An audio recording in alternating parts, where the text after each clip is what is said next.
순백의 베르사체 드레스가 바닥에 끌리며 내는 소리가 성당의 대리석 바닥 위에서 유난히 서늘하게 울렸다. 이서아는 거대한 거울 앞에 서서 제 모습을 비춰보았다. 수천 개의 다이아몬드가 촘촘히 박힌 드레스는 그녀의 몸을 감싸며 눈부신 빛을 발했지만 서아의 얼굴은 그 빛을 모두 거부하는 듯 창백했다. 오늘 그녀는 태아그룹의 후계자 최민준과 결혼한다. 정략 결혼이었다. 아버지의 회사를 살리기 위한 재물. 그것이 오늘 그녀의 역할이었다. 대기실 문이 조용히 열리고 어머니가 들어왔다. 화려한 한복을 차려입은 어머니의 얼굴에는 기쁨과 불안이 뒤섞여 있었다. 서아야, 준비 다 되었니? 곧 식이 시작될 게다. 서아는 아무 말 없이 고개만 끄덕였다. 어머니는 딸의 차가운 표정을 애써 외면하며 드레스 자락을 정리해 주었다. 초의 서방이 널 얼마나 아끼는데 결혼하면 다 행복해질 거야. 우리 회사도 너도 행복. 서아는 속으로 그 단어를 비웃었다. 최민준이 자신을 아낀다고 그의 눈에 비친 자신은 그저 태아그룹의 컬렉션에 추가될 또 하나의 값비싼 트로피일 뿐이었다. 그는 서아의 재능, 꿈, 그리고 그녀 자신에게는 단 한순간도 관심을 보인 적이 없었다. 그가 원한 것은 오직 그녀의 배경과 순종뿐이었다. 어젯밤 그는 서에게 마지막 통보를 하듯 말했다. 결혼하면 디자인 같은 건 그만둬. 넌 그냥 태아그룹의 안주인으로 조용히 살면 돼. 내 옆에서 웃고 내가 시키는 대로만 하면 된다고.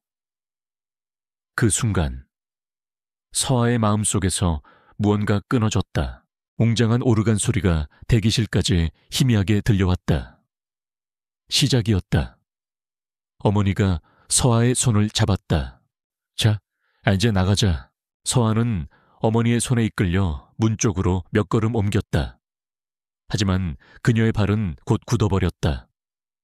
거울 속 눈물이 가득 고인 자신의 눈과 마주쳤다.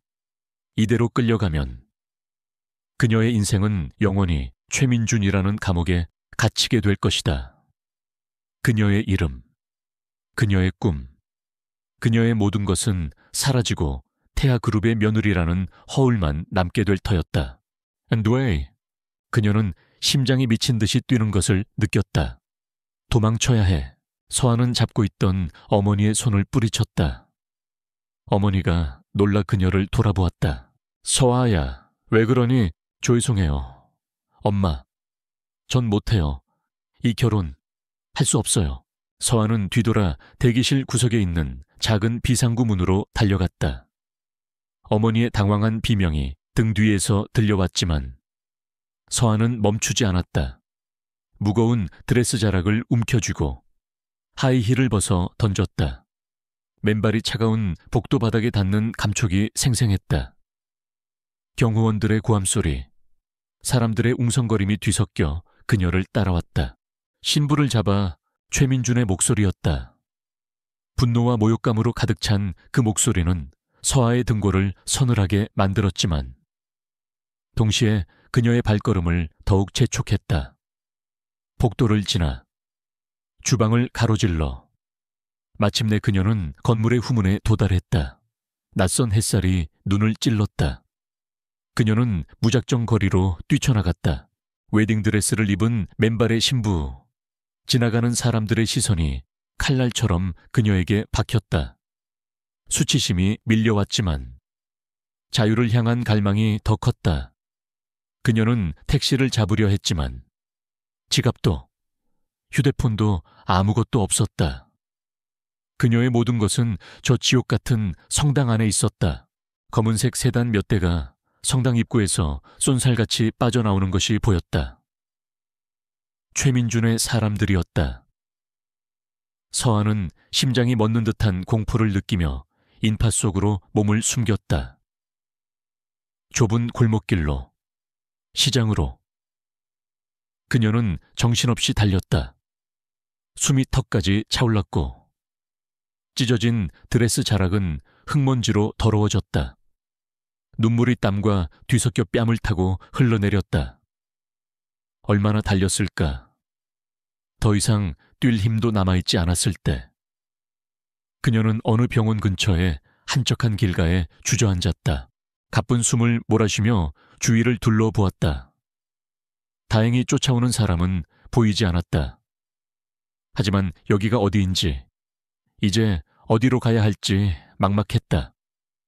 집으로 돌아갈 수는 없었다. 가족들은 그녀를 다시 최민준에게 보내려 할 것이다. 친구들에게 연락할 수도 없었다. 최민준의 힘이라면 그들을 찾아내는 것은 시간 문제였다. 그때였다. 그녀의 시선이 한 곳에 멈췄다. 가로등 불빛이 희미하게 비추는 길 건너편. 벤치 옆에 휠체어 하나가 덩그러니 놓여 있었다. 휠체어에는 한 남자가 앉아 있었다. 낡고 헐렁한 병원복 차림, 헝클어진 머리, 그리고 초점 없는 눈동자. 그는 세상의 모든 소음과 단절된 듯 허공의 한 점만을 응시하고 있었다. 그의 무릎 위에는 담요가 덮여 있었지만 초가을의 밤바람에 그의 몸은 미세하게 떨리고 있었다. 버려진 사람, 서아의 머릿속에 그 단어가 떠올랐다. 어쩌면 병원에서 나온 길을 잃었거나 혹은 가족에게 버림받았을지도 모른다. 그 순간 서아의 머릿속에 번개처럼 하나의 생각이 스쳤다. 미친 생각이었다. 말도 안 되고 비상식적이며 위험하기 짝이 없는 생각. 하지만 지금 그녀에게는 유일한 탈출구처럼 느껴졌다. 최민준의 소나귀에서 벗어날 가장 확실한 방법.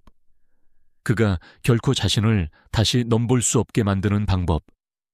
그것은 바로 다른 남자와 결혼해버리는 것이었다. 법적으로 완벽한 유부녀가 되는 것. 하지만 누가 이런 상황의 그녀와 결혼해줄까? 어떤 남자가 태아그룹을 적으로 돌릴 위험을 감수할까? 서아는 다시 휠체어에 앉은 남자를 보았다. 그는 아무것도 없어 보였다. 기억도, 가족도, 심지어 내일에 대한 의지조차도. 그는 최민준의 세상에 속한 사람이 아니었다. 그를 이용하는 것은 나쁜 짓이라는 것을 알았다. 하지만 서아는 절박했다. 이것은 생존의 문제였다. 그녀는 그의 불행을 이용해 자신의 지옥에서 탈출하려 하고 있었다. 죄책감이 목을 졸랐지만 발걸음은 이미 그를 향하고 있었다. 천천히 길을 건넜다. 그녀가 다가가는 것을 남자는 알아채지 못하는 듯했다. 그는 여전히 미동도 없이 허공을 보고 있었다. 서아는 그의 바로 앞에 섰다. 너덜너덜해진 웨딩드레스를 입은 그녀의 모습은 마치 비극적인 연극의 주인공 같았다. 저기요. 서아는 떨리는 목소리로 말을 걸었다. 남자는 반응이 없었다. 그녀는 조금 더 가까이 다가가 그의 시야 안으로 들어갔다. 저기요. 제 말 들리세요? 그제야 남자의 눈동자가 아주 천천히, 마치 녹슨 기계처럼 움직여 그녀를 향했다. 그의 눈은 깊고 어두웠지만 그 안에는 아무런 감정도 담겨 있지 않은 것처럼 텅 비어 있었다. 서아는 마른 침을 삼켰다. 심장이 가슴을 찢을 듯이 뛰었다. 지금 그녀가 하려는 말은 그녀의 남은 인생 전부를 건 도박이었다. 당신 이름이 뭐예요? 가족은요? 기억나는 거 있으세요? 남자는 그저 멍하니 그녀를 바라볼 뿐. 입을 열지 않았다. 긴 침묵이 흘렀다. 서아는 그의 침묵을 긍정으로 받아들이기로 했다. 그에게는 아무것도 없었다. 그녀가 찾던 완벽한 조건이었다. 서아는 눈을 질끈 감았다가 떴다. 이제 돌이킬 수 없었다. 저랑 결혼해 주실래요? 미친 소리였다. 그녀 자신도 알고 있었다.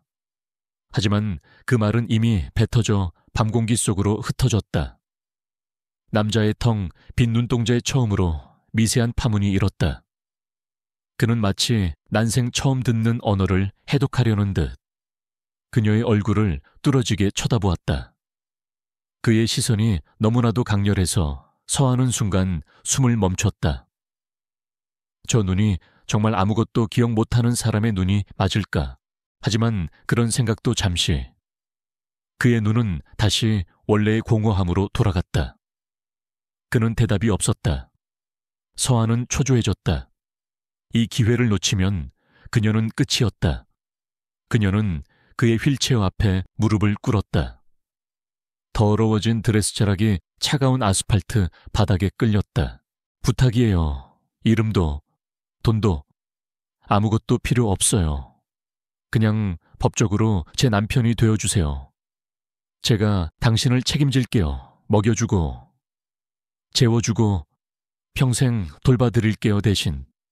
제 방패가 되어주세요. 제발.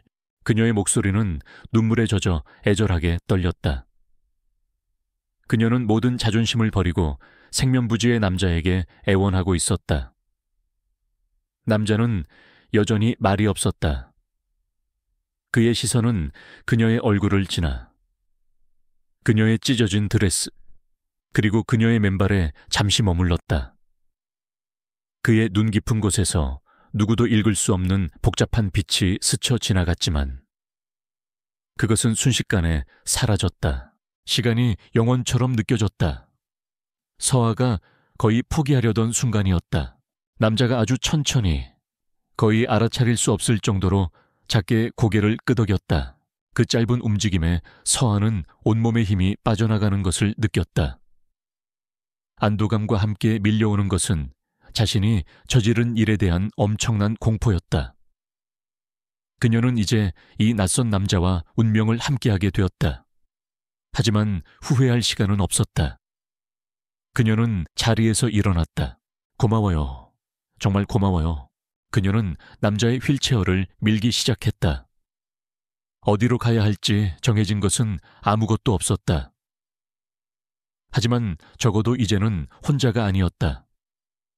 그녀는 법적인 보호자를, 그리고 이 세상에서 유일한 그녀의 편을 얻었다.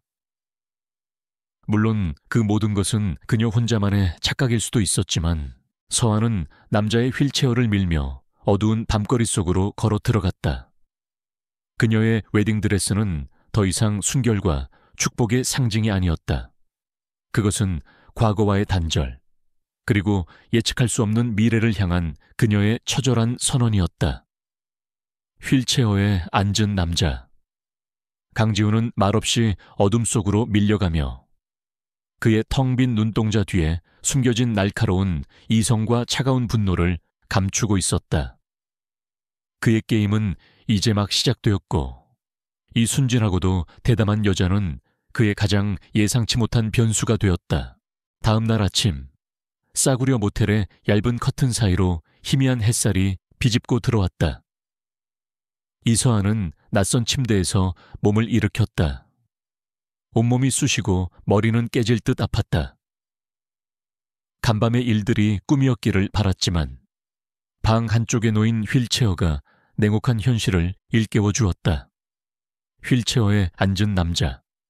강지훈은 창밖을 멍하니 내다보고 있었다. 어젯밤과 똑같은 자세, 똑같은 표정이었다. 서하는 한숨을 내쉬었다. 그녀는 밤새 뜬 눈으로 고민했다. 이 남자를 데리고 어디로 가야 할까? 무엇보다 그들의 결혼을 법적으로 완성해야 했다. 그것이 최민준에게서 벗어날 유일한 방법이었다. 그녀는 낡은 기부함에서 찾아낸 몸에 맞지도 않는 티셔츠와 청바지로 갈아입었다. 그리고 지훈에게도 남자옷 하나를 입혔다. 그는 마리오네트 인형처럼 그녀가 이끄는 대로 순순히 몸을 맡겼다. 그들이 가장 먼저 향한 곳은 가까운 구청이었다. 아침 이른 시간이었지만 구청은 사람들로 붐볐다.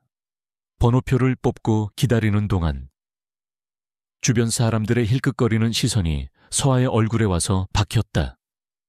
꽤 죄죄한 행색에 젊은 여자와 멍한 표정의 휠체어 탄 남자.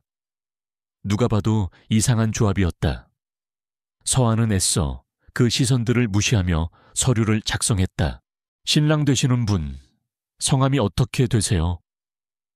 혼인신고서를 작성하던 직원이 물었다. 서아는 잠시 망설이다가 어젯밤 그의 병원복 팔찌에서 보았던 이름을 떠올렸다. 허강지훈이요. 본인 확인을 위해 신분증 좀 보여주시겠어요? 가장 큰 문제였다. 서아는 심호흡을 하고 미리 준비했던 말을 꺼냈다. 사고로 기억을 잃고 신분증도 모두 분실했어요. 그래서 지문으로 확인해 주시면 안 될까요? 직원은 의심스러운 눈초리로 서아와 지훈을 번갈아 쳐다보았다. 하지만 서류상으로는 문제가 없었기에 마지못해 지문인식 기계를 내밀었다. 지훈은 서아가 손을 잡아 이끌어주자 기계 위에 무감각하게 엄지손가락을 올렸다. 몇 초간의 정적 후 화면에 강지훈이라는 이름과 함께 그의 정보가 떠올랐다. 서아는 안도의 한숨을 내쉬었다. 증인 2분 서명이 필요한데 해오셨나요?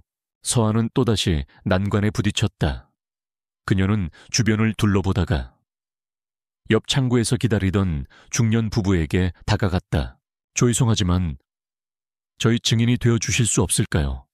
사례는 꼭 하겠습니다. 그녀는 주머니에 있던 얼마 안 되는 현금을 꺼내 보였다. 부부는 잠시 망설였지만 서아의 절박한 눈빛에 마음이 움직였는지 결국 서명을 해주었다. 모든 절차가 끝나고 직원은 서류에 도장을 찍으며 사무적으로 말했다. 처리되었습니다. 이제 2분은 법적으로 부부입니다. 법적으로 부부. 그 말이 서아의 심장을 무겁게 짓눌렀다. 그녀는 강지훈이라는 남자의 아내가 되었다. 그의 과거도 현재도 아무것도 모른 채 구청을 나서자 눈부신 햇살이 쏟아졌다. 서아는 이제 어디로 가야 할지 막막했다. 그때 머릿속에 한 장소가 떠올랐다. 그녀만의 비밀스러운 도피처. 서아는 택시를 잡아 낡은 연립주택이 모여있는 동네로 향했다. 그곳 옥상에 그녀가 몰래 마련해둔 작은 옥탑방이 있었다. 최민준과 가족들의 압박이 숨 막힐 때마다 도망쳐와서 혼자 디자인 작업을 하던 공간이었다. 옥탑방은 좁고 허름했지만 서아의 손길이 닿아 아늑하고 정갈했다. 벽 한쪽에는 그녀의 디자인 스케치들이 가득 붙어 있었고 작은 책상 위에는 재료와 도구들이 가지런히 놓여 있었다. 이곳이야말로 진짜 이서아의 세상이었다. 여기가 이제 우리 집이에요. 서아는 지훈에게 말했다. 그는 여전히 아무런 반응 없이 방 안을 둘러볼 뿐이었다.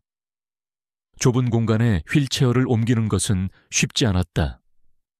서아는 낑낑거리며 휠체어를 방 안으로 들여놓고 그를 침대에 앉혔다. 그들의 첫 신혼생활은 어색한 침묵 속에서 시작되었다. 서아는 냉장고를 열었지만 아내는 먹을 것이 거의 없었다. 그녀는 남은 라면 2개를 끓였다. 식탁도 없어서 그녀는 작은 상을 펴고 바닥에 앉았다. 그녀는 지훈의 앞에 라면 그릇을 놓아주었지만 그는 젓가락을 들 생각조차 하지 않았다. 제가 먹여드릴게요. 서아는 하는 수 없이 젓가락으로 면을 집어 그의 입가로 가져갔다. 그는 기계적으로 입을 벌려 음식을 받아 먹었다. 그 모습에 서아의 가슴 한쪽이 아려왔다. 한때 촉망받던 주얼리 디자이너였던 그녀가 이제는 이름 모를 남자의 수발을 들고 있었다. 자유를 얻은 대가는 생각보다 혹독했다. 식사가 끝나고 서아는 설거지를 했다. 작은 싱크대 앞에서 그릇을 닦는 그녀의 등 뒤로 지훈의 시선이 느껴졌다. 그 시선에는 아무런 감정이 담겨 있지 않았지만 서아는 왠지 모르게 그의 존재가 방 안의 공기를 가득 채우고 있는 것 같다고 느꼈다. 그날 밤 서아는 유일한 침대를 지훈에게 양보하고 자신은 바닥에 얇은 이불을 깔고 누웠다. 천장의 낡은 무늬를 바라보며 그녀는 앞으로의 날들을 상상했다. 당장 생활비는 어떻게 마련해야 할까? 이 남자의 병원비는 최민준이 자신을 찾아내는 것은 아닐까? 수많은 걱정들이 파도처럼 밀려와 그녀를 잠 못 들게 했다. 하지만 그녀는 눈을 감았다. 이것은 그녀의 선택이었다. 그녀가 책임져야 할 현실이었다. 걱정 말아요. 그녀는 잠든 줄 알았던 지훈을 향해, 혹은 자기 자신을 향해 속삭였다. 내가 어떻게든 할게요. 우린 괜찮을 거예요. 서아가 고된 하루 끝에 얕은 잠에 빠져들었을 때였다. 침대에 누워있던 강지훈의 눈이 서서히 뜨였다. 낮 동안 그의 눈을 가득 채우고 있던 공허함은 온데간데 없고, 그 자리에는 얼음장처럼 차갑고 날카로운 이성이 번뜩이고 있었다. 그는 소리 없이 상체를 일으켰다. 사고의 후유증으로 몸 곳곳이 쑤셨지만 휠체어에 의지해야 할 정도는 아니었다. 그는 이소아가 깊이 잠든 것을 확인하고 조심스럽게 침대에서 내려왔다. 그리고는 휠체어 쿠션 밑에 숨겨두었던 초소형 위성 전화를 꺼내 들었다. 전화기 너머로 익숙한 목소리가 들려왔다. 그의 비서이자 오른팔인 박 실장이었다. 회장님, 괜찮으십니까? 계획대로 진행되고 있습니까? 강지훈의 목소리는 낮고 단호했다. 낮에 그 멍한 환자와는 전혀 다른 사람이었다. 문제없다. 태아그룹 쪽 반응은 어떻지? 최민준이 신부를 놓치고 길길이 날뛰고 있습니다. 서울 시내를 샅샅이 뒤지고 있습니다만 회장님께서 그 여자와 함께 있을 거라고는 꿈에도 생각 못하고 있습니다. 이소아, 그 여자에 대해 아는 대로 전부 보고해. 네. 이소아 씨는 LK 디자인의 장녀로 천재적인 재능을 가진 주얼리 디자이너입니다. 하지만 부친의 사업이 어려워지면서 태아그룹 최민준과의 정략 결혼을 강요받은 것으로 파악됩니다. 성품이 곧고 선하며 약한 사람을 그냥 지나치지 못하는 성격이라고 합니다. 보고를 듣는 지훈의 입가에 희미한 미소가 스쳤다. 약한 사람을 그냥 지나치지 못하는 성격. 그래서 자신을 거두었나. 알겠다. 태아그룹에 대한 2단계 계획을 시작해. 그리고 내 개인 계좌에서 현금을 인출할 수 있는 비공식적인 경로를 마련해둬. 이곳의 위치는 절대 노출되어서는 안 된다. 알겠습니다. 회장님, 그런데 그 이소아 씨는 어떻게 하실 겁니까? 박 실장의 조심스러운 질문에 지훈은 잠시 말을 멈췄다.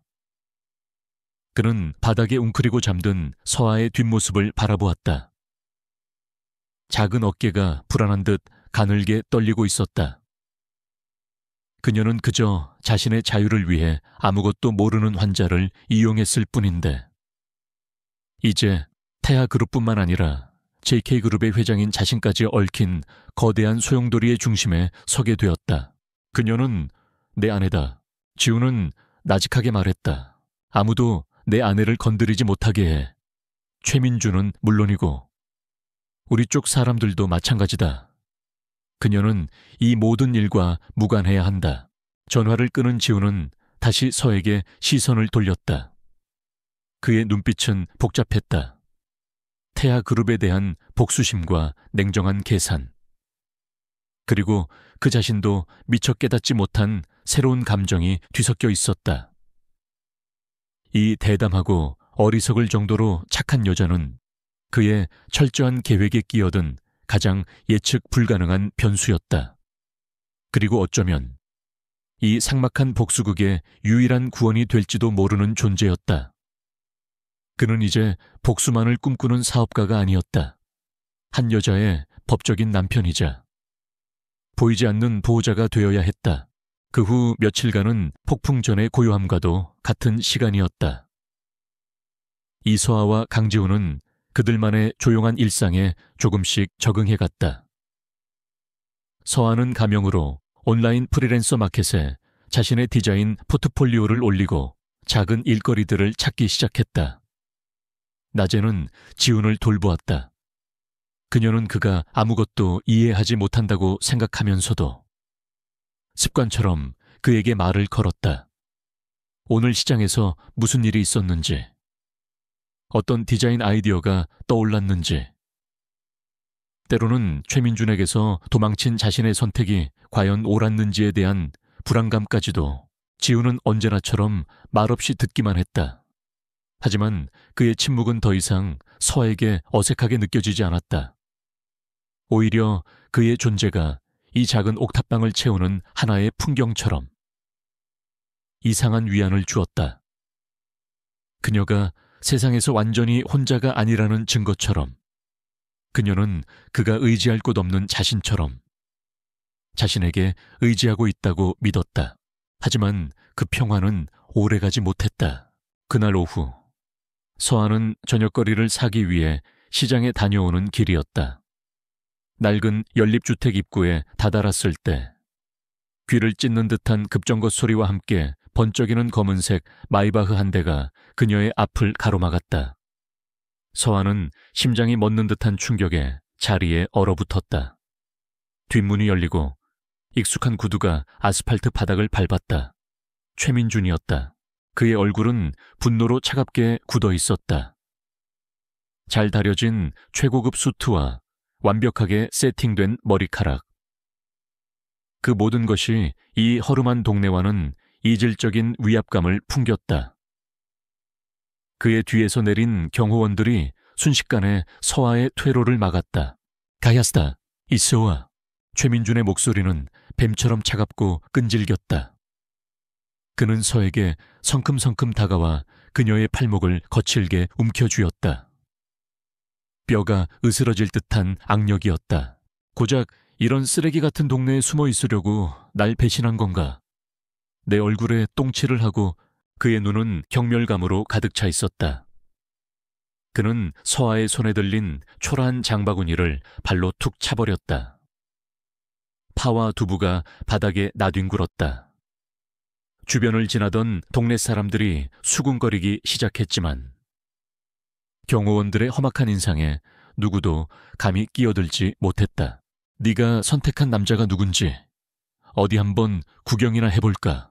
최민준은 서아를 거의 끌다시피 하며 좁고 가파른 계단을 올라 옥탑방으로 향했다. 서아가 필사적으로 저항했지만 그의 힘을 당해낼 수는 없었다. 쾅! 하는 소리와 함께 낡은 문이 거칠게 열렸다. 방 안, 창계에 앉아있던 지훈이 천천히 고개를 돌렸다. 그의 시선은 문을 박차고 들어온 최민준과 그에게 붙들린 서에게로 향했다. 여전히 초점 없는 눈동자였다. 그 모습을 본 최민준은 순간 할 말을 잃은 듯 하더니 이내 배를 잡고 웃음을 터뜨렸다. 조롱과 비웃음이 가득한 광적인 웃음소리가 좁은 방을 가득 메웠다. 이거였어. 네가 나 대신 선택한 게 고작 이거였냐고. 멀쩡한 팔다리도 없는. 뇌까지 고장난 이 병신 새끼. 그는 성큼성큼 지훈의 휠체어 앞으로 다가갔다. 그리고는 구두 끝으로 휠체어 바퀴를 툭툭 건드렸다. 야, 네오, 네가 뭘 주었는지 알기나 해. 감히 태하 그룹의 물건에 손을 대. 지훈은 아무런 반응이 없었다. 최민준은 더욱 기고만장해져서 손가락으로 지훈의 이마를 모욕적으로 툭 쳤다. 대답 안 해야 하긴 사람 말귀를 알아들을 수나 있겠어. 그 순간이었다.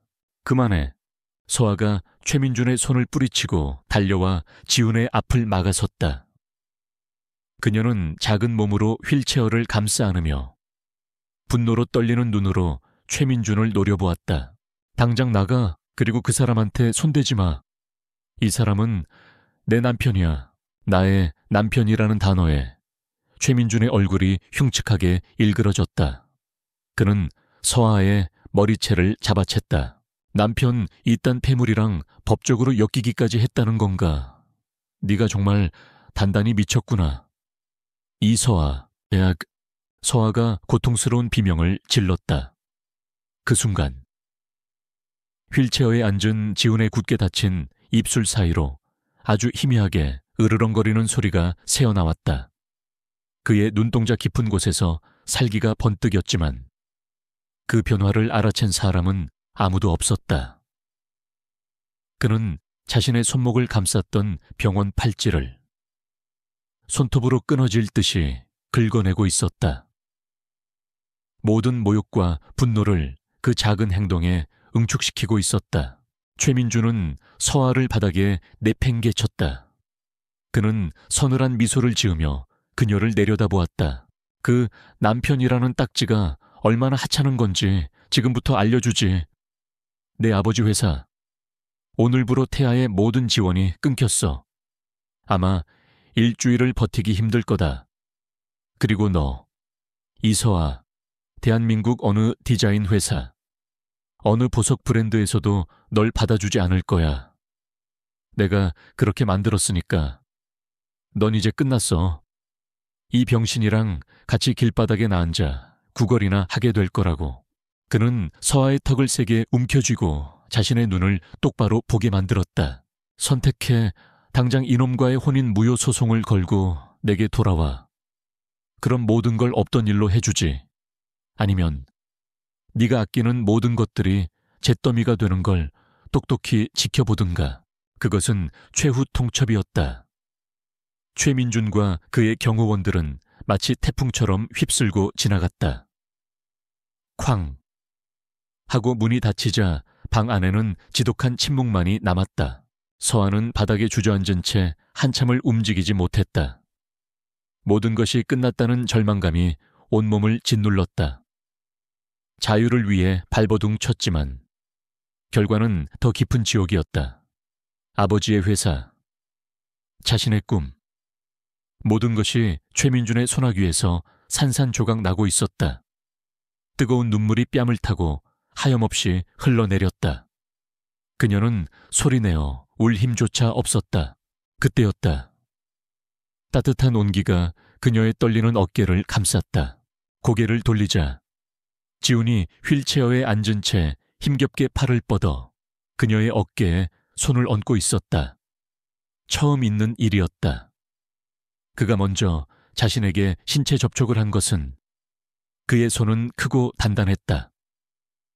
여전히 그의 얼굴에는 아무런 표정이 없었지만 서아는 왠지 모르게 그의 손길에서 서툰 위로를 느꼈다. 그것은 그녀가 아직 완전히 혼자는 아니라는 침묵의 메시지처럼 다가왔다. 서아는 그의 손 위로 자신의 손을 포겠다. 그녀는 아직 알지 못했다. 그녀의 어깨에 놓인 그 손이 지금 막 태아그룹이라는 거대한 제국을 무너뜨릴 피비린내 나는 전쟁의 서막을 열었다는 것을.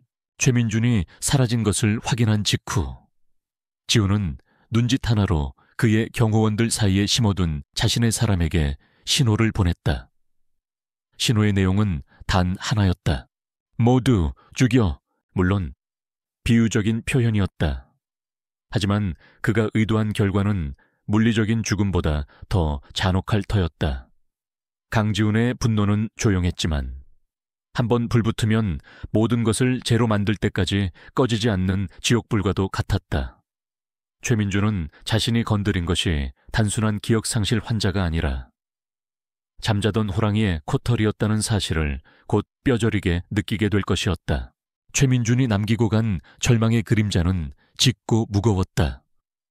이서아는 며칠 동안 무기력감에 빠져 지냈다. 그녀는 떨리는 손으로 아버지에게 전화를 걸었다. 수화기 너머로 들려오는 아버지의 목소리는 한숨과 자책으로 가득했다. 태아그룹이 정말로 모든 거래를 끊었고 회사는 당장 다음 주 어음도 막기 힘든 상황이라고 했다. 아버지는 차마 딸에게 돌아오라고 말하지는 못했지만 그 침묵 속에는 애원과 간청이 담겨 있었다. 서아는 죄책감에 가슴이 미어졌다. 그녀는 자신의 자유를 위해 가족을 벼랑 끝으로 내몰았다. 온라인으로 지원했던 프리랜서 일자리들에서는 연이어 거절 메일이 도착했다. 죄송하지만 다른 분과 함께하게 되었습니다. 정중한 표현이었지만 그 뒤에 숨은 최민준의 비웃음이 보이는 듯했다. 그의 블랙리스트는 생각보다 더 철저하고 강력했다. 사방이 벽으로 막힌 기분이었다. 그녀는 낡은 책상 앞에 앉아 멍하니 스케치북을 바라보았다. 한때는 꿈과 열정으로 가득했던 새하얀 종이가 이제는 그녀의 무력함을 비웃는 것 같았다. 그녀는 연필을 쥘 힘조차 없었다. 이 작은 옥탑방은 더 이상 도피처가 아니었다. 세상의 끝에 내몰린 작은 섬이었다. 그날 저녁, 모든 것을 포기하고 싶다는 생각이 그녀의 머리를 지배할 때쯤 전화벨이 울렸다. 어머니였다. 서아는 차마 받을 용기가 나지 않았지만 결국 떨리는 손으로 통화 버튼을 눌렀다. 지화야. 수화기 너머로 들려오는 어머니의 목소리는 놀랍게도 울음기가 아닌 흥분과 혼란으로 가득 차 있었다. 방금 이상한 일이 있었어. 익명의 투자자가 나타나서 우리 회사 부채의 절반을 사들이고 아주 파격적인 조건으로 파트너십을 제안했단다. 이게 도대체 어떻게 된 일인지. 내 아버지도 어안이 벙벙해서 말을 못하고 계셔. 서아는 자신의 귀를 의심했다. 네, 익명의 투자자요. 그래, 마치 하늘에서 돈벼락이 떨어진 것 같아. 덕분에 회사 위기는 일단 넘겼어. 서아야, 혹시 네가 아는 사람이니? 아니요. 전혀. 서아는 얼떨떨한 상태로 전화를 끊었다. 믿을 수가 없었다. 최악의 상황에서 갑자기 나타난 구원자라니.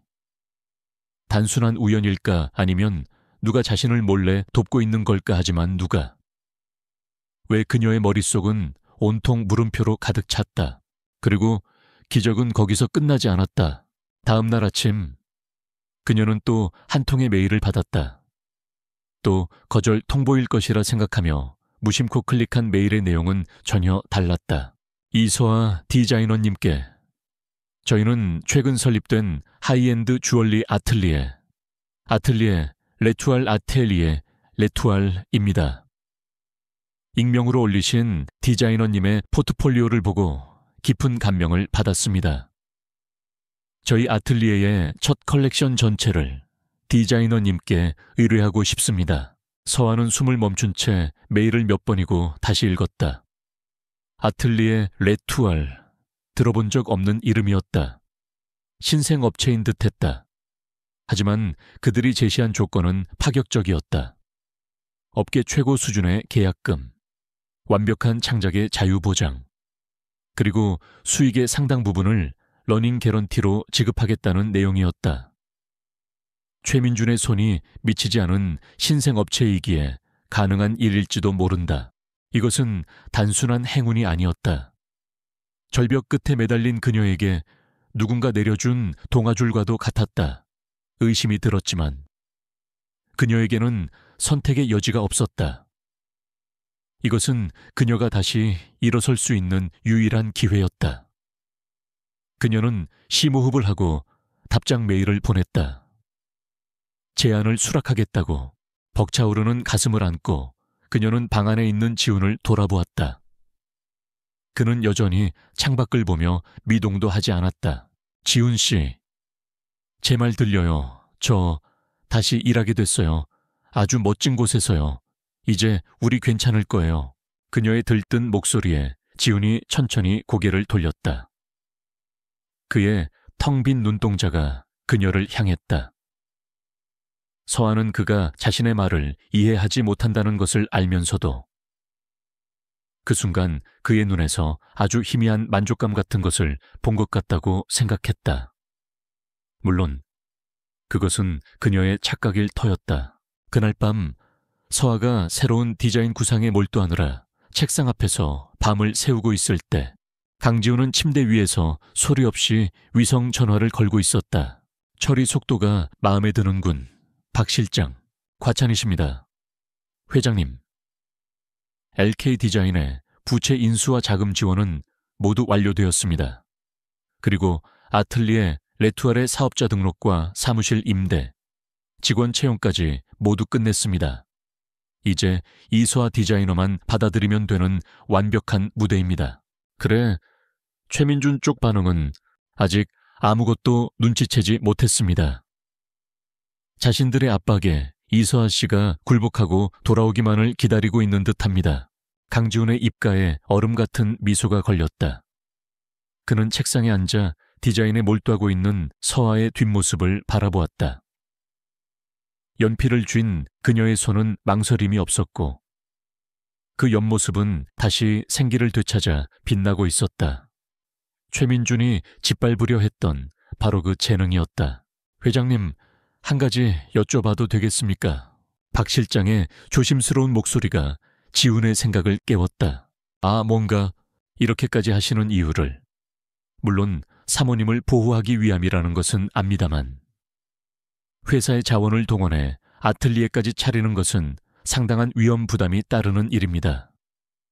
태아그룹을 상대하는 것만으로도 벅찬 상황입니다. 박 실장의 우려는 당연했다. 강지훈이 지금 하고 있는 일은 단순히 아내를 보호하는 차원을 넘어선 것이었다. 그것은 거대한 투자이자 또 다른 전쟁의 시작이었다. 지훈은 잠시 침묵하다가 나직하게 입을 열었다. 그의 목소리에는 차가운 분노와 그보다 더 뜨거운 무언가가 섞여 있었다. 박 실장, 최민준이 저지른 가장 큰 실수가 뭔지 아나 나를 모욕한 것 아니. 내 계획에 끼어든 것, 그것도 아니야. 그는 서아를 바라보며 말을 이었다. 그놈은 진짜를 몰라봤어. 저 여자가 가진 재능의 가치를, 그 열정의 힘을 몰랐지. 그는 그저 꺾고, 부수고, 소유하려고만 했어. 재능 있는 자를 억압하는 것만큼 어리석은 짓은 없어. 지훈의 목소리는 점점 차가워졌다. 나는 저 여자를 구하는 게 아니야. 무기를 쥐어주는 거지. 최민준이 가장 경멸했던 바로 그 재능으로 그의 심장을 겨눌 가장 날카로운 칼을 만들어주는 거라고. 이서아는 태아그룹을 무너뜨릴 내 최고의 작품이 될 거다.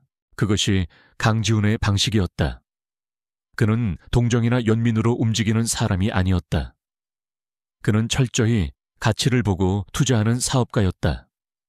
그리고 이소아라는 원석에 자신의 모든 것을 걸기로 결정한 것이었다. 물론 그 차가운 계산 아래에 그녀의 순수한 친절과 강인함에 매료된 한 남자의 마음이 숨겨져 있다는 사실을 그 자신조차 아직은 인정하지 않고 있었다. 서아는 뒤에서 자신을 향하는 그 복잡하고 뜨거운 시선을 알지 못한 채 다시 스케치북에 몰두했다. 절망의 잿더미 속에서 다시 피어난 희망은 그 어느 때보다도 뜨거웠다. 그녀는 알지 못했다. 자신에게 찾아온 기적이 행운이 아니라 한 남자의 치밀한 계획이었다는 것을, 그리고 자신이 오를 그 화려한 무대가 실은 거대한 복수극의 한가운데에 세워지고 있다는 사실을. 보이지 않는 보호자, 침묵의 조종자. 강지훈은 어둠 속에서 그녀를 위한 모든 것을 조종하고 있었다. 그리고 이제 게임의 판도는 완전히 바뀌고 있었다. 몇 주가 흘렀다. 이소아의 삶은 새로운 리듬을 찾았다. 아틀리에 레투얼과의 작업은 순조롭게 진행되었다. 익명의 클라이언트는 그녀의 디자인에 어떠한 간섭도 하지 않았고 오히려 전폭적인 지지와 격려를 보내왔다.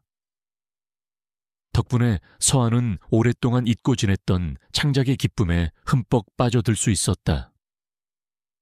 낮에는 디자인에 몰두하고 저녁에는 지훈을 돌보는 일상.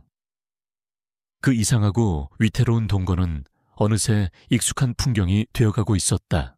그녀는 종종 지훈을 옆에 앉혀두고 자신의 디자인에 대해 설명하곤 했다. 마치 그가 세상에서 가장 안목 있는 비평가라도 되는 것처럼. 이 넥클리스는 밤하늘의 유성을 형상화한 거예요. 가장 빛나는 순간에 사라져버리는 그 애틋함을 담고 싶었어요. 이 부분의 잠금 장치가 좀 문제인데 플래티넘의 강도와 화이트 골드의 유연성 사이에서 균형을 잡기가 어렵네요. 물론 그녀는 대답을 기대하지 않았다. 그는 언제나처럼 조용한 청중일 뿐이었다. 하지만 그날은 달랐다. 서아가 한참을 고민하며 중얼거리고 있을 때였다. 허공을 응시하던 지훈의 입에서 아주 작고 낮은 목소리가 흘러나왔다. 캔틸레버. 그 한마디에 서아의 손에 들려있던 연필이 툭 하고 바닥으로 떨어졌다. 캔틸레버, 한쪽 끝이 고정되고 다른 끝은 받쳐지지 않은 상태로 되어 있는 건축이나 기계공학에서 사용되는 고도의 전문 용어였다. 기억상실증에 걸린 환자의 입에서 나올 단어가 절대 아니었다. 서아는 심장이 쿵 내려앉는 것을 느끼며 그를 돌아보았다. 방금 뭐라고 했어요? 하지만 지훈은 이미 원래의 텅 빈 표정으로 돌아가 있었다. 그는 그저 눈만 끔뻑이며 서아를 바라볼 뿐. 자신이 방금 무슨 말을 했는지조차 모르는 듯했다. 서아는 혼란스러웠다. 잘못 들었나? 아니면 그가 과거에 엔지니어였고 무의식 중에 단어가 튀어나온 것일까? 그녀는 애써 그것이 우연이라고, 별일 아니라고 스스로를 다독였다. 하지만 의심의 씨앗은 한번 뿌려지면 걷잡을 수 없이 자라나는 법이었다. 첫 번째 균열이었다. 며칠 후 서아는 방을 청소하다가 두 번째 균열을 발견했다. 그녀는 지훈의 머리를 식혀줄 겸 가끔씩 낡은 신문이나 잡지를 사다 그의 휠체어 옆에 놓아두곤 했다. 그가 쌓아둔 신문 뭉치를 정리하던 그녀의 손에 이상한 감촉이 느껴졌다. 지역 스포츠 신문 사이에 조심스럽게 접혀있는 얇고 바스락거리는 분홍빛 종이, 파이낸셜 타임스 영문판이었다. 이런 허름한 옥탑방과는 전혀 어울리지 않는 세계적인 경제지. 서아는 조심스럽게 신문을 펼쳐보았다. 글로벌 반도체 시장 동향에 대한 기사 옆에 아주 희미하게 연필로 그어진 밑줄 자국이 있었다. 대체 이 신문이 어디서 난 걸까? 지훈이 직접 사왔을 리는 만무했다. 누군가 이곳에 다녀간 걸까? 그녀는 등골이 서늘해지는 것을 느꼈다. 이 남자는 자신이 생각하는 그런 순진무구한 환자가 아닐지도 모른다. 의심은 확신을 향해 자라나기 시작했다. 서아는 그를 시험해보기로 마음먹었다. 그날 저녁, 그녀는 지훈의 식사를 챙겨주며 아무렇지 않은 척 말을 꺼냈다. 뉴스 보니까 요즘 태아그룹 주가가 말이 아니던데요. 무슨 경영권 분쟁이라도 있는 건지. 특히 태아건설 쪽 실적이 아주 엉망이라고 하더라고요. 그녀는 지훈의 얼굴에서 눈을 떼지 않았다. 태아건설이라는 단어가 그녀의 입에서 나오는 순간 그의 눈동자에서 무언가 번뜩이는 것을 그녀는 똑똑히 보았다. 그것은 순식간에 지나간 얼음처럼 차가운 분노의 불꽃이었다. 너무나도 짧은 순간이라 착각이라고 할 수도 있었지만 서아는 확신했다. 그는 모든 것을 듣고 이해하고 있었다. 그날 이후 두 사람 사이의 공기는 미묘하게 변했다. 편안했던 침묵은 이제 날카로운 질문들로 가득 찬 긴장감으로 바뀌었다. 서아는 더 이상 그를 순수한 연민의 대상으로 대할 수 없었다. 그를 돌보는 그녀의 손길은 조심스러워졌고 그를 향한 그녀의 관찰은 더욱 집요해졌다. 이 남자는 누구일까? 왜 정체를 숨기고 나에게 접근했을까? 그가 나를 이용하고 있는 건 아닐까? 아틀리에 레투알에서 온 기적 같은 제안도, 아버지 회사를 구해준 익명의 투자자도 혹시 이 남자와 관련이 있는 건 아닐까? 긍정적인 상상보다는 부정적인 의심이 그녀를 잠식했다. 그녀는 자신이 그를 관찰하는 것이 아니라 오히려 그에게 감시당하고 있다는 기분에 사로잡혔다. 한편 강지훈 역시 서아의 변화를 예민하게 감지하고 있었다. 그는 자신의 실수를 자책했다. 그녀의 총명함과 날카로운 직감을 과소평가했던 것이다. 좁은 옥탑방 안에서 완벽한 연기를 펼치는 것은 생각보다 어려운 일이었다. 회장님, 사모님께서 뭔가를 눈치챈 것 같습니다. 더 조심하셔야 합니다. 이 단계에서 계획이 틀어지면 모든 것이 수포로 돌아갈 수 있습니다. 박 실장의 경고에 지우는 입술을 깨물었다. 그의 마음은 두 갈래로 나뉘어 있었다. 냉철한 전략가로서의 그는 어떤 희생을 치르더라도 복수가 완성될 때까지 이 가면을 유지해야 한다고 말하고 있었다. 하지만 이 서아라는 여자에게 인간적인 감정을 느끼기 시작한 그는 그녀를 속이고 있다는 사실에 깊은 죄책감을 느끼고 있었다. 그녀의 순수한 신뢰를 배신하고 있다는 생각에 가슴이 무거웠다. 긴장감은 저녁 식사 시간에 최고조에 달했다. 두 사람은 아무 말 없이 마주 앉아 있었다. 식기가 부딪히는 소리만이 정적을 깨뜨렸다. 서아는 더 이상 참을 수 없었다. 그녀는 수저를 내려놓고 지훈의 눈을 똑바로 쳐다보았다. 당신, 그녀의 목소리는 아주 작게 떨리고 있었다. 대체 누구예요? 돌직구 같은 질문이었다. 그 순간 지훈의 얼굴에서 텅 빈 가면이 벗겨져 내렸다. 서아는 처음으로 그의 진짜 얼굴과 마주했다. 그곳에는 더 이상 아무것도 모르는 환자가 없었다. 대신 날카로운 지성과 깊은 고뇌, 그리고 말할 수 없는 피로감에 젖은 한 남자가 앉아 있었다. 그는 말로 대답하지 않았다. 하지만 그의 깊은 눈동자가 서아에게 간절한 메시지를 보내고 있었다. 아직은 안 돼. 조금만 더 나를 믿어줘. 그들의 사이에 위태롭게 쌓아 올려졌던 신뢰에 금이 가고 있었다. 감춰진 진실이 그 균열을 비집고 터져나오기 직전이었다. 서아는 그의 침묵 속에서 대답 없는 대답을 들으며 자신이 거대한 폭풍의 눈 한가운데에 서 있다는 것을 직감했다. 대한민국 주얼리 디자인 어워드. 업계 최고의 권위를 자랑하는 이 시상식은 모든 디자이너에게 꿈의 무대였다. 아틀리에 레투알은 이서아에게 이 대회에 참가할 것을 적극적으로 권했다. 재기를 노리는 그녀에게는 더할 나위 없이 좋은 기회였다. 서아는 자신의 모든 열정과 고통, 그리고 희망을 담아 디자인한 넥클리스, 불사조 피닉스를 출품작으로 내놓았다. 잿더미 속에서 부활하는 전설의 새처럼 그녀 자신도 다시 날아오르고 싶다는 염원을 담은 작품이었다. 결과는 폭발적이었다.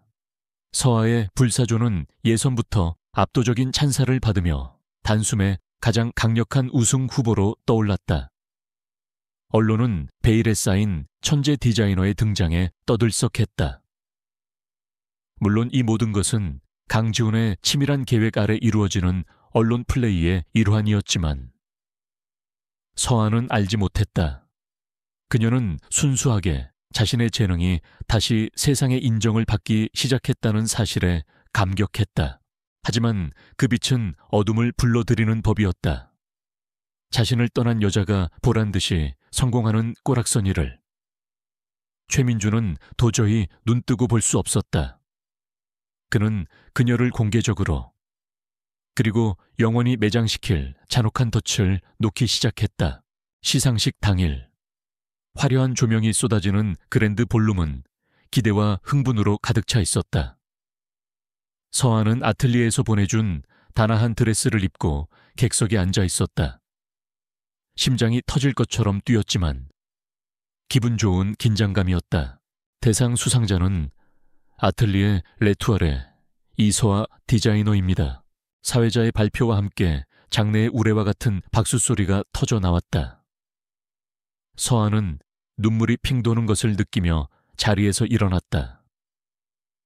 비틀거리는 걸음으로 무대를 향해 걸어가는 그 순간 그녀의 인생이 다시 제 궤도를 찾는 것만 같았다. 하지만 그때였다. 잠깐만요. 날카로운 고함 소리가 장내의 모든 소음을 집어삼켰다. 모든 사람의 시선이 소리가 난 곳으로 향했다. 최민준이었다. 그는 분노와 비웃음이 뒤섞인 기묘한 표정으로 성큼성큼 무대 위로 올라오고 있었다. 그의 옆에는 처음 보는 외국인 남자가 겁에 질린 표정으로 서 있었다. 사회자가 당황하며 그를 막아섰지만 최민준은 거칠게 그를 밀치고 마이크를 빼앗아 들었다. 여러분, 지금 이 시상식은 사기극입니다. 대상 수상자라는 저 이서아 씨는 다른 사람의 디자인을 훔친 표절범에 불과합니다. 장내가 얼음물을 끼얹은 듯 순식간에 조용해졌다. 모든 카메라 플래시가 일제히 서에게로 터졌다. 서아는 머리를 한 대 세게 얻어맞은 듯 멍한 표정으로 그 자리에 굳어버렸다. 최민준은 옆에 있던 외국인 디자이너 피에르 뒤퐁을 앞으로 내세웠다. 여기 이분은 프랑스에서 온 디자이너 피에르 뒤퐁 씨입니다. 이서아 씨의 불사조는 몇 년 전 뒤퐁 씨가 디자인했지만 빛을 보지 못했던 작품을 그대로 베낀 것입니다. 최민준의 말이 끝나자마자 무대 뒤에 대형 스크린에 2개의 디자인이 나란히 떴다. 하나는 서아의 불사조였고 다른 하나는 뒤퐁이 증거로 제시한 스케치와 시제품 사진이었다. 형태, 세부적인 디테일, 심지어 담고 있는 스토리텔링까지 소름 끼칠 정도로 유사했다. 누가 봐도 명백한 표절이었다. 이래얼수가 완전히 똑같잖아. 객석이 술렁이기 시작했다. 심사위원들은 충격에 휩싸였고 기자들은 이 엄청난 스캔들을 놓치지 않으려는 듯 미친 듯이 셔터를 눌러댔다. 아니에요. 사실이 아니에요. 서아는 필사적으로 외쳤다. 그녀의 디자인은 누구도 흉내낼 수 없는 그녀 자신의 이야기였다. 하지만 증거 앞에서 그녀의 항변은 공허한 메아리일 뿐이었다. 최민준은 승리를 확신한 포식자처럼 그녀에게 다가가 비웃음을 흘렸다. 더러운 도둑고양이 같으니 결국 내 재능이라는 것도 전부 거짓이었군. 넌 내 옆에 있을 때나 가치가 있는 거야. 그의 잔인한 속삭임이 서아의 마지막 남은 자존심까지 무너뜨렸다. 세상이 빙글빙글 돌았다.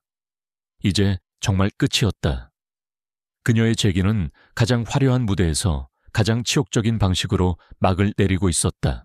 바로 그 시각, 옥탑방 강지훈은 태블릿 PC로 생중계되는 시상식 화면을 보고 있었다. 그의 얼굴은 감정을 읽을 수 없는 가면처럼 차갑게 굳어 있었다. 그의 뒤에는 어느새 도착한 박 실장이 굳은 표정으로 서 있었다. 때가 된 것 같습니다. 회장님, 지훈은 말없이 고개를 끄덕였다. 그의 눈에서 차가운 분노가 불타올랐다. 다시 시상식장. 서아가 절망감에 무너져 내리기 직전이었다. 그때 육중한 그랜드 볼룸의 정문이 활짝 열렸다. 날카로운 검은 정장 차림의 남자들이 일사불란하게 들어와 양쪽으로 갈라서며 길을 만들었다. 그리고 그 길 사이로 한 남자가 걸어 들어왔다. 휠체어는 없었다. 그는 자신의 2다리로 당당하게 서 있었다. 사고의 후유증인 듯 약간 다리를 절었지만 그 걸음걸이에는 주변의 모든 것을 압도하는 엄청난 힘과 권위가 서려 있었다. 장내의 모든 시선이 일제히 그에게로 쏠렸다. 최민준의 얼굴이 경악과 불신, 그리고 서서히 피어나는 공포로 뒤틀렸다. 저놈은 분명 그 병신 새끼였는데 서아는 자신의 눈앞에 펼쳐진 광경을 도저히 믿을 수 없었다. 휠체어에 앉아있던 그 남자, 강지훈이 턱시도를 입고 수십 명의 경호원을 거느린 채 자신을 향해 걸어오고 있었다. 지훈은 무대 위로 천천히 올라왔다. 그는 최민준을 벌레 보듯 한번 훑어본 후 마이크를 자연스럽게 넘겨받았다. 그의 목소리는 낮고 차분했지만 장내의 모든 사람을 집중시키는 힘이 있었다. 내 이름은 강지훈, JK그룹의 회장입니다.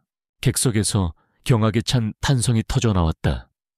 JK그룹, 대한민국 재계서열 5위 안에 드는 거대 기업, 태아그룹의 가장 강력한 라이벌, 그리고 저 디자이너는, 지우는 서아를 가리켰다. 도둑이 아닙니다. 그녀는 내가 야심차게 준비 중인 럭셔리 브랜드의 수석 디자이너이자 그보다 더 중요하게는 내 아내입니다. 충격적인 선언에 장내는 아수라장이 되었다. 지우는 거기서 멈추지 않았다. 그가 손짓하자 스크린의 표절 증거 자료가 사라지고 새로운 영상이 재생되기 시작했다. 최민준의 측근이 피에르 듀퐁에게 돈 봉투를 건네는 장면. 대회 관계자에게서 유출된 서아의 디자인 초안을 넘겨주는 장면이 담긴 몰래카메라 영상이었다. 모든 것이 최민준이 꾸민 더러운 함정이었음이 만천에 공개되었다. 혼돈의 중심. 최민준은 창백하게 굳어버렸고 기자들은 무대 위로 벌떼처럼 몰려들었다. 하지만 그 폭풍의 한가운데 오직 두 사람만이 존재했다. 강지훈이 서아를 향해 돌아섰다. 서아는 커다란 눈에 눈물이 가득 고인 채 그를 바라보고 있었다. 충격, 혼란, 배신감, 그리고 그 모든 것을 뛰어넘는 아주 작고도 분명한 안도감. 그녀가 구원했던 무력한 남자는 사라졌다. 그 자리에는 그녀의 세상과 자기 자신의 세상을 통째로 뒤집어버린 강력한 이방인이 서 있었다. 화려했던 벨벳 커튼은 떨어졌다. 그리고 진짜 연극은 이제 막 시작되고 있었다. 시상식장은 아수라장이었다. 터져 나오는 카메라 플래시, 기자들의 고함, 충격에 빠진 사람들의 웅성거림이 뒤섞여 귀를 먹먹하게 만들었다. 강지훈의 경호원들은 이 모든 혼돈을 뚫고 철벽 같은 길을 만들었다. 그는 넋이 나간 채 굳어있는 이서아의 손을 단단히 붙잡았다. 그의 손은 따뜻하고 강했지만 서에게는 그 온기마저 낯설고 두렵게 느껴졌다. 갑시다. 그의 나직한 목소리에 서아는 로봇처럼 이끌려 그를 따라 나섰다. 최민준의 절규 섞인 고함 소리가 등 뒤에서 희미하게 들려왔지만 이미 그 무엇도 그녀의 귀에 닿지 않았다. 차를 타고 이동하는 내내 숨막히는 침묵이 흘렀다. 서아는 창밖으로 스쳐 지나가는 도시의 불빛들을 멍하니 바라보았다. 머릿속이 하야해서 아무런 생각도 할 수 없었다. 자신이 구해줬던 남자, 자신이 돌봐줬던 남자, 자신이 남편으로 맞았던 그 남자는 대체 누구였을까? 이 모든 것이 거대한 연극이었다면 자신은 그 안에서 어떤 역할이었을까? 차가 멈춘 곳은 허름한 옥탑방이 아니었다. 서울의 야경이 한눈에 내려다 보이는 최고급 주상복합의 펜트하우스 앞이었다. 모든 것이 낯설었다. 현관문이 열리고 호화로운 내부가 드러나는 순간 서아는 자신이 완전히 다른 세상에 발을 들였음을 깨달았다. 문이 닫히는 소리와 함께 마침내 서아에 억눌려 있던 감정이 폭발했다. 그녀는 그의 손을 거칠게 뿌리쳤다. 이게 다 뭐예요? 그녀의 목소리는 분노와 배신감으로 날카롭게 떨리고 있었다. JK그룹 회장 내 남편 전부 당신의 게임이었어요. 나를 가지고 논 거냐고요. 이것이 그들의 첫 번째 진짜 대화였다. 그리고 그것은 처절한 싸움이었다. 서아는 그동안의 서름과 혼란을 모두 토해냈다. 어떻게 나한테 이럴 수 있어요? 내가 당신을 얼마나 걱정하고 얼마나 가엾게 여겼는데 그 모든 게 거짓이었어요. 내가 당신을 돌봐주고 내 모든 걸 걸고 당신을 지키려고 했던 그 시간들이 당신 눈에는 그냥 우스운 연극으로 보였겠네요. 그녀의 눈에서 뜨거운 눈물이 쏟아져 내렸다. 그것은 최민준에게 당한 치욕과는 다른 종류의 아픔이었다. 순수한 동정과 연민이 기만당했다는 사실에 심장이 조각나는 것 같았다. 아틀리에 레투알도, 우리 아빠 회사 일도 전부 당신이 꾸민 짓이죠. 그렇죠, 왜요? 내가 태하그룹과 엮여 있으니까. 복수극에 이용하기 좋은 장기말로 보였어요. 강지훈은 그녀의 모든 비난을 묵묵히 받아내고 있었다. 그는 변명하거나 부인하지 않았다. 서아의 감정이 조금 가라앉기를 기다렸다가 그는 무겁게 입을 열었다. 속인 건 사실입니다. 미안하게 생각합니다. 그의 목소리는 차분했지만 그 안에는 서툰 진심이 담겨 있었다. 하지만 모든 것이 게임은 아니었어. 최민준의 형, 최민혁이 내 채에 손을 댔고 나는 의도된 사고의 피해자였어. 살아남고 배후를 밝혀내기 위해선 나 자신을 숨겨야만 했지. 기억상실 환자 행세는 내 유일한 생존 전략이었어. 그는 서아의 눈을 똑바로 바라보았다. 당신을 만난 건 내 계획에 없던 변수였지. 당신은 날 구해줬고 아무 데가 없이 날 돌봐줬어. 그런 당신을 최민준이 짓밟는 걸 봤을 때 난 더 이상 방관할 수만은 없었어. 당신을 보호하고 당신의 재능에 투자한 건 그만한 가치가 있다고 판단했기 때문이요. 그리고 최민준이 당신에게 한 짓은 인간으로서 용납할 수 없는 비열한 짓이었으니까 그의 설명은 지극히 논리적이고 전략적이었다. 그 안에는 개인적인 감정이 배제되어 있었다. 하지만 그의 말은 서아의 불타오르던 분노를 조금씩 잠재웠다. 그의 세상은 자신이 상상할 수 없는 냉혹한 기업 전쟁의 한복판이라는 것을 어렴풋이 짐작할 수 있었다. 그리고 그가 자신을 구해준 것 또한 부정할 수 없는 사실이었다. 분노가 가라앉은 자리에 깊은 피로감과 혼란이 밀려왔다. 이제 어떻게 해야 할까? 옥탑방의 소박한 삶은 신기루처럼 사라졌다. 그녀는 이제 법적으로나 공개적으로나 거대 기업 JK그룹 회장의 아내였다. 돌아갈 곳도 도망칠 곳도 없었다. 그때 지훈이 그녀에게 한 걸음 다가왔다. 이수아 씨, 그는 더 이상 사업가처럼 말하지 않았다. 그의 목소리는 진지했다. 우리의 시작은 거짓이었소. 하지만 이제 서로에게 이익이 되는 진실된 관계를 맺읍시다. 그는 펜트하우스의 거대한 창가로 걸어가 그 아래 펼쳐진 도시를 가리켰다. 최민준과 태아그룹은 우리 공동의 적이요. 나는 그들에게 복수해야 하고 당신은 당신의 명예와 꿈을 되찾아야 하오. 나는 당신의 재능과 태아그룹에 대한 당신의 내부자적 지식이 필요하오. 그 대가로 나는 당신에게 최민준을 무너뜨릴 힘과 대한민국 최고의 디자이너가 될 수 있는 모든 지원을 제공하겠소. 그것은 지극히 사업적인 제안이었다. 가장 완벽한 의미의 계약 결혼, 거짓으로 시작했으니 이제 철저한 비즈니스로 관계를 이어갑시다. 함께 그들을 파멸시키는 겁니다. 서아는 그의 눈을 보았다. 그 안에는 복수심과 함께 자신을 향한 미묘한 신뢰와 기대가 담겨 있었다. 그녀에게 다른 선택지는 없었다. 그리고 그녀 역시 이대로 무너지고 싶지는 않았다.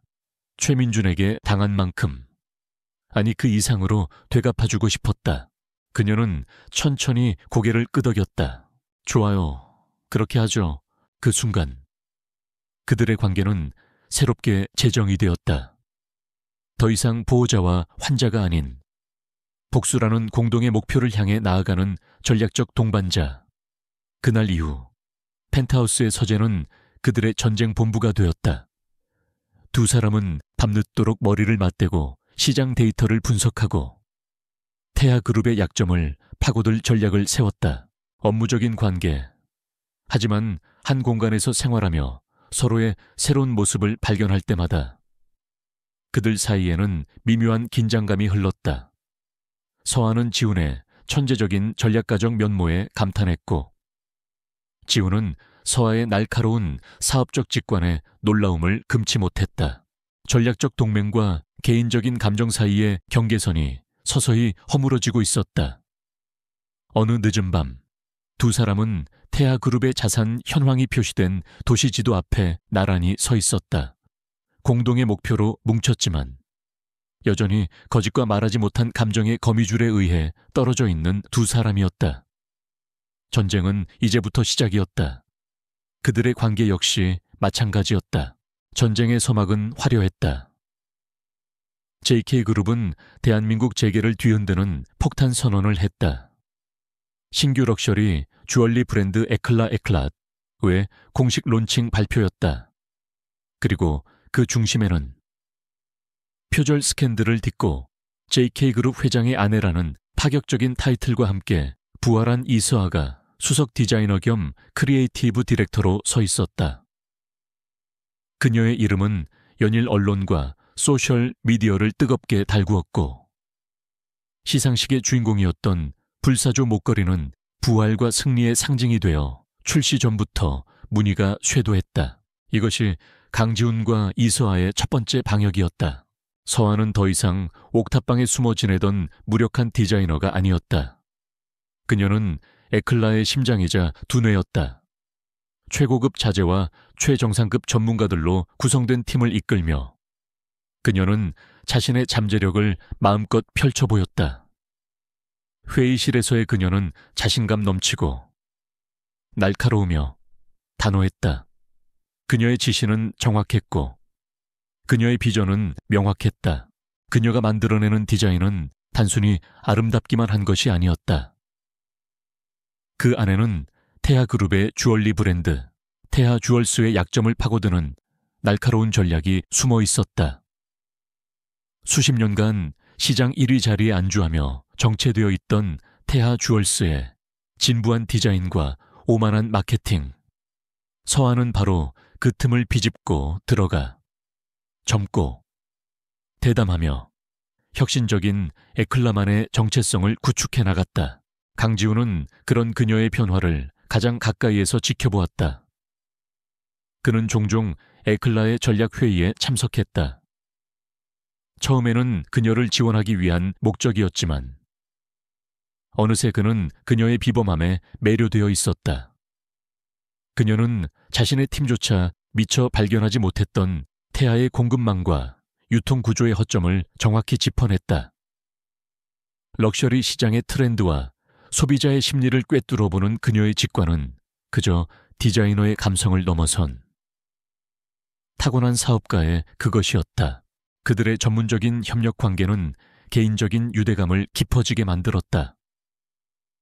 물론 두 사람 모두 애써 그것을 인정하려 하지 않았지만 늦은 밤 서재에서 함께 야근을 하며 나누어 마시는 커피 한 잔, 설계도 위에서 스치는 손길, 회의 테이블 너머로 주고받는 격려의 눈빛, 그 작은 순간들이 쌓여 그들의 관계에 미묘한 온기를 더하고 있었다.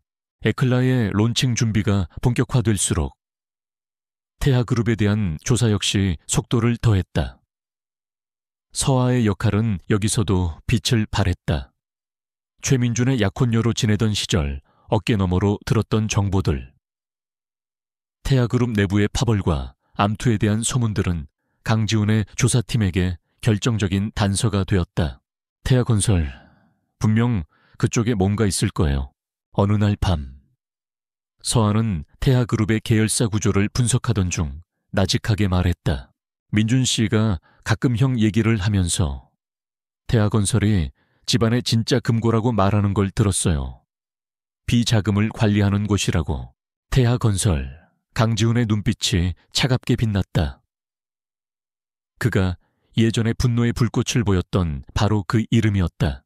서아의 정보에 따라 지훈의 팀은 태아건설의 자금 흐름을 집중적으로 파고들기 시작했다. 그리고 마침내 거대한 부패의 실타래가 풀리기 시작했다. 그들은 유령 회사를 통해 조성된 거대한 비자금의 존재를 확인했다. 정관계 로비, 뇌물, 횡령, 태아그룹의 화려한 외면 뒤에 숨겨진 추악한 민낯이었다. 그리고 그 비자금의 정점에는 최민준의 형이자 태아그룹의 실질적인 지배자인 최민혁 부회장이 있었다. 야심만만하고 무자비하기로 소문난 남자였다. 가장 결정적인 증거는 그 유령 회사 중 하나에서 빠져나간 자금의 행방이었다. 그 돈은 과거 JK그룹의 차량 정비팀에서 불미스러운 일로 해고된 정비색에 흘러 들어갔다. 그리고 돈이 오고 간 시점은 정확히 강지훈의 교통사고 발생 직전과 직후였다. 모든 조각이 맞춰졌다. 강지훈의 사고는 단순한 사고가 아니었다. 그것은 살인 미수였다. 무섭게 성장하는 JK그룹과 그 젊은 총수 강지훈을 가장 큰 위협으로 여겼던 최민혁이 그를 제거하기 위해 꾸민 짓이었다. 이제 싸움의 판도가 바뀌었다. 이것은 더 이상 파혼이나 기업 간의 경쟁 따위가 아니었다. 목숨을 건 전쟁이었다. 펜트하우스 서재의 공기가 얼음장처럼 차갑게 내려앉았다. 책상 위에는 그들이 찾아낸 모든 증거 자료들이 펼쳐져 있었다. 서한은 자신이 하마터면 범죄자 집단과 한 가족이 될 뻔했다는 사실에 온몸에 소름이 돋았다.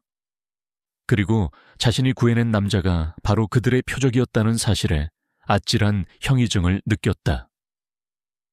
그녀는 강지훈을 바라보았다. 더 이상 JK그룹의 강력한 회장이 아니었다. 하마터면 목숨을 잃을 뻔했던 한 남자의 얼굴이 그곳에 있었다. 그녀는 자기도 모르게 손을 뻗어 증거 서류 위에서 차갑게 굳어있는 그의 손등 위로 자신의 손을 포겠다. 반드시 대가를 치르게 할 거예요. 그녀의 목소리는 작았지만 그 안에는 강철 같은 의지가 담겨 있었다. 강지훈은 고개를 들어 그녀를 보았다. 그 순간 그들 사이의 모든 경계선이 무너져 내렸다. 그는 더 이상 자신의 전략적 파트너를 보고 있지 않았다. 그는 여러 가지 의미에서 자신의 목숨을 구해준 한 여자를 보고 있었다. 편의를 위해 시작된 그들의 동맹은 이제 거스를 수 없는 운명의 끈으로 단단히 엮이고 있었다. 태아그룹의 연례 주주총회는 그들의 권력과 부를 과시하는 축제와도 같았다. 국내 최고의 호텔 그랜드 볼룸은 투자자들과 언론 그리고 재계의 주요 인사들로 발 디딜 틈이 없었다. 단상 위에는 최 회장과 그의 두 아들 최민혁과 최민준이 나란히 앉아 있었다. 그들의 얼굴에는 오만함과 자신감이 가득했다. 곧 발표될 사상 최대 실적은 태하 제국이 건재함을 아니 그 어느 때보다 강력함을 증명할 터였다. 최 회장이 연설을 위해 연단으로 나서던 바로 그 순간이었다. 쾅 하는 소리와 함께 볼룸의 육중한 문이 활짝 열렸다. 장내의 모든 소음이 거짓말처럼 멎었다. 모든 사람의 시선이 입구로 향했다. 강지훈과 이수아가 들어서고 있었다. 그들의 등장은 그 자체로 사건이었다. JK그룹의 회장이자 가장 강력한 경쟁자인 강지훈, 최민준을 공개적으로 망신시키고 그의 아내가 된 이서아, 두 사람의 조합은 장내에 엄청난 파문을 일으켰다. 최 씨 일가의 얼굴이 굳어지는 것이 보였다. 특히 최민준의 얼굴은 분노와 굴욕감으로 붉게 달아올랐다. 강지훈은 이 모든 시선을 무시한 채 당당한 걸음으로 장내를 가로질렀다. 서아 역시 그의 옆에서 조금의 위축됨도 없이 허리를 꼿꼿이 세우고 걸었다. 강지훈 회장, 여기가 어디라고 감히 발을 들여놓는 겁니까? 태아그룹의 임원 한 명이 길을 막아섰지만 강지훈은 눈길 한번 주지 않았다. 비밀리에 매입한 주식이 좀 있어서 말입니다. 주주로서 발언권을 행사하러 왔습니다. 그의 차분한 목소리에 장내가 다시 한번 술렁였다. 강지훈은 연단으로 곧장 걸어가 연설을 준비하던 최 회장을 옆으로 밀어내고 마이크 앞에 섰다. 이 자리에 계신 주주 여러분, 그리고 언론인 여러분, 오늘 저는 태아그룹의 빛나는 성공이 아닌 그 뒤에 감춰진 추악한 진실을 고발하기 위해 이 자리에 섰습니다. 그는 단상에 앉아있는 최 씨 일가를 차갑게 훑어보았다. 태아그룹의 부회장 최민혁, 그리고 최 회장은 수조 원대의 비자금을 조성하고 불법 로비와 횡령을 저질렀습니다. 그리고 그 범죄를 감추기 위해 저에 대한 살인을 교사했습니다. 폭탄 같은 발언이었다. 최민준이 벌떡 일어나 소리쳤다. 미친 소리 집어치워 경쟁사를 음해하기 위한 비열한 수작이다. 저놈을 당장 끌어내. 주주들은 혼란에 빠졌다. 일부는 강지훈의 말에 경악했고 일부는 최민준의 말처럼 이것이 단순한 비방전이라고 생각했다. 최민혁은 여전히 차가운 표정을 유지하고 있었지만 그의 눈은 불안하게 흔들리고 있었다. 증거를 보여드리죠. 강지훈이 손짓하자 실적 발표를 위해 준비되었던 볼륨의 대형 스크린들이 일제히 다른 화면으로 바뀌었다. 첫 번째 화면에는 수많은 유령 회사의 자금 흐름도가 복잡한 거미줄처럼 나타났다. 돈이 태아건설에서 빠져나와 최 씨 일가의 비밀 계좌로 흘러 들어가는 과정이 적나라하게 드러났다. 두 번째는 음성 파일이었다. 최민혁이 정관계 인사들에게 뇌물을 건네며 불법적인 청탁을 하는 대화가 녹음되어 있었다. 세 번째는 이서아의 표절 스캔들이 조작되었음을 증명하는 영상이었다. 최민준의 지시를 받은 부하 직원이 디자이너 피에르 듀퐁을 매수하는 장면이 고스란히 담겨 있었다. 그리고 마지막, 결정적인 증거가 재생되었다. 강지훈의 차를 정비했던 정비사의 영상 자백이었다. 그는 최민혁의 지시를 받은 사람에게서 돈을 받고 브레이크에 결함을 만들었다고 울면서 고백했다. 볼륨은 이제 걷잡을 수 없는 혼돈에 휩싸였다. 투자자들의 고성과 기자들의 외침이 뒤섞였다. 그때 이서아가 연단으로 걸어 나갔다. 그녀는 더 이상 피해자가 아니었다. 그녀의 목소리는 차분했지만 그 어떤 증거보다도 강력한 힘을 가지고 있었다. 저는 사업에 대해서는 잘 모릅니다. 하지만 저는 이 자리에 있는 최 씨 일가라는 사람들이 어떤 사람들인지는 잘 압니다. 그녀는 최민준을 똑바로 바라보았다. 그들은 자신들보다 약한 사람을 짓밟는 것을 당연하게 생각합니다. 자신들의 목적을 위해서는 어떤 비열한 짓도 서슴지 않습니다. 제가 겪었던 일들이 바로 그 증거입니다. 그녀의 개인적인 증언은 차가운 증거들에 뜨거운 감정을 불어넣었다. 여론은 순식간에, 그리고 결정적으로 최 씨 일객에서 등을 돌렸다. 바로 그 순간이었다. 검사들과 수사관들이 굳은 표정으로 볼륨 안으로 들이닥쳤다. 그들은 곧장 단상으로 가 최 회장과 최민혁에게 체포 영장을 제시했다. 수십 년간 철옹성처럼 군림했던 태하 제국이 불과 몇 분 만에 눈앞에서 무너져 내리고 있었다. 그 혼돈의 한가운데 최민준만이 넋이 나간 채 우두커니 서 있었다.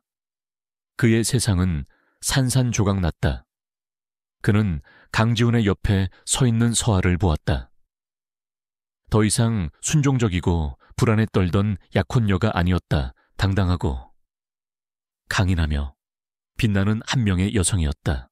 그는 비틀거리며 그녀에게 다가갔다.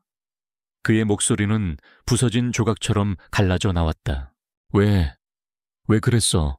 저놈 때문이야. 돈 때문이었어. 서아는 증오가 아닌 연민이 담긴 눈으로 그를 바라보았다. 아니, 민준 씨, 당신 때문도 누구 때문도 아니에요. 나를 위해서였어요. 당신이 단 한 번도 제대로 보려고 하지 않았던, 진짜 나 자신을 위해서. 그 순간 최민준은 깨달았다. 자신이 잃은 것이 무엇인지를. 그는 단순히 회사와 돈을 잃은 것이 아니었다. 자신의 오만함 때문에 진정한 파트너가 될 수도 있었던 한 사람의 가치를 알아보지 못하고 영원히 잃어버린 것이었다. 강지훈과 이서아는 무너져 내리는 태아 제국을 뒤로하고 볼룸을 빠져나왔다. 문 밖으로 나서자 눈부신 햇살이 쏟아졌다. 길고 길었던 싸움이 끝났다. 그들의 승리였다. 두 사람은 말없이 서로를 마주보았다. 지난 몇 달간 그들을 짓눌렀던 모든 무게가 마침내 사라지는 것 같았다. 그것은 조용한 승리의 순간이었고 새로운 시작을 알리는 무언의 약속이었다. 태아그룹이 무너지고 몇 달이 흘렀다. 대한민국을 떠들썩하게 했던 거대한 스캔들은 법적 절차가 진행됨에 따라 서서히 사람들의 기억 속에서 옅어졌다. 그 빈자리는 JK그룹의 눈부신 성공과 혜성처럼 등장한 주얼리 브랜드 에클라의 신화가 채웠다. 이서아의 이름 앞에는 이제 천재 디자이너라는 수식어가 당연하게 따라붙었다. 모든 것이 제자리를 찾았다. 폭풍은 지나갔고 평화로운 일상이 돌아왔다. 하지만 강지훈과 이서아, 두 사람 사이에는 어색한 고요함이 흐르고 있었다.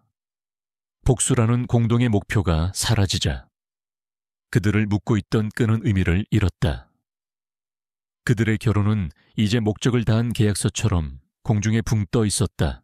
호화로운 펜트하우스에서 함께 살았지만 그들은 마치 잘 아는 룸메이트처럼 서로에게 조심스러웠다. 서로의 삶에 어디까지 개입해야 할지, 이 관계를 어떻게 정의해야 할지 알 수 없었다.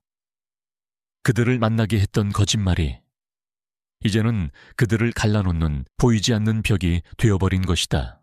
어느 주말 오후 서아는 홀로 옥탑방을 찾았다. 남은 짐을 정리하기 위해서였다. 좁고 허름한 공간은 여전히 그녀의 손길이 닿은 듯 아늑했다. 창문으로 쏟아지는 햇살 아래 먼지들이 춤을 추었다. 이곳에는 그들의 시간이 고스란히 쌓여 있었다.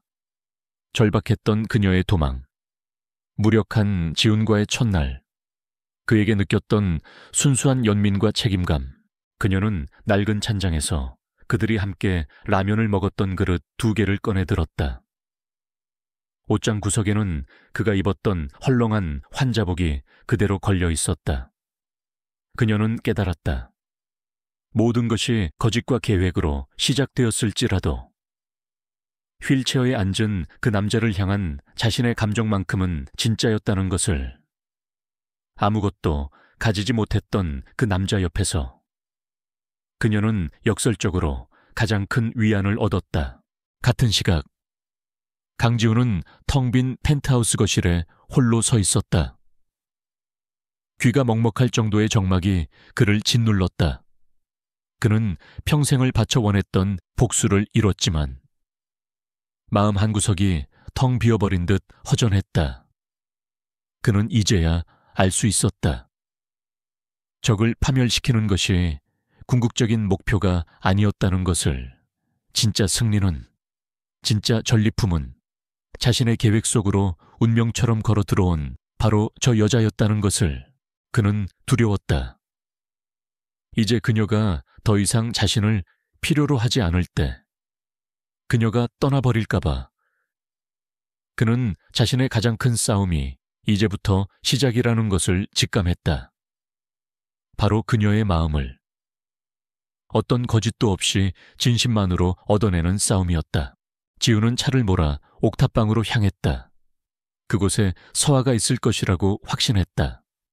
낡은 문을 열자 창가에 서서 밖을 내다보는 그녀의 익숙한 뒷모습이 보였다. 그들의 이야기가 시작된 그 소박하고 정직한 공간에서 그들은 마침내 가장 솔직한 대화를 마주하게 되었다. 서아는 작은 상자에서 구겨진 서류 한 장을 꺼내고 있었다. 그들의 이름이 나란히 적힌, 구청에서 급하게 만들었던 혼인 신고서였다. 이제 이 계약도 끝내야죠. 서아의 목소리는 애써 담담했지만 끝이 희미하게 떨리고 있었다. 그녀는 이것이 이별 통보라고 생각했다. 심장이 차갑게 내려앉았다. 하지만 지우는 그녀의 손에서 혼인 신고서를 받아들고는 망설임 없이 반으로 쭉 찢어버렸다. 네, 서아가 놀라 그를 쳐다보았다. 나는 계약이나 거짓으로 맺어진 결혼은 원하지 않소. 그는 찢어진 종이를 내려놓고 서에게 한 걸음 다가섰다. 그의 눈에는 그동안 감춰왔던 모든 감정이 담겨 있었다.